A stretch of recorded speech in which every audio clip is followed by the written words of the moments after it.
হিমালয় রাজ মেনকা ও হিমবানের ঘরে দেবী দুর্গার পুনর্জন্ম হয় কন্যা পার্বতী হিসেবে। ছোটবেলা থেকেই তার মনে অন্য কোনো জাগতিক সুখের প্রতি আকর্ষণ ছিল না, তার মন জুড়ে ছিলেন কেবলই দেবাদিদেব মহাদেব।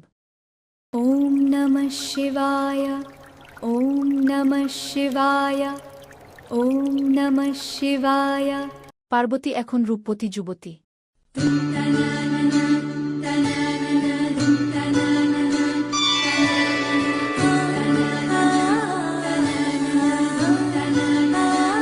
পার্বতী তখন শিবের তপস্যায় মগ্ন।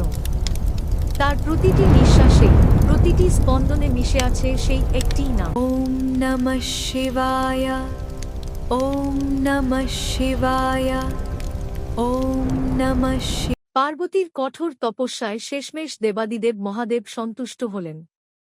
পার্বতীর তপস্যার পরীক্ষা নেওয়ার জন্য মহাদেব স্বয়ং এক সন্ন্যাসীর রূপ ধারণ করে তাঁর সামনে উপস্থিত হলেন। হে দেবী, আপনি কার জন্য এই শরীরকে এমন ক্ষয় করছেন? সেই ভস্মমাখা শ্মশানবাসী শিবের জন্য। গলায় সাপের মালা, আর সঙ্গী বলতে কেবল ভূতপ্রেত আর পিশাচেরা, তাঁর মতো একজনকে স্বামী হিসেবে পাওয়ার জন্য এই বৃথা পরিশ্রম কেন? থামুন হে সন্ন্যাসী, আপনি যার নিন্দা করছেন, আপনি জানেন না আপনি কার কথা বলছেন।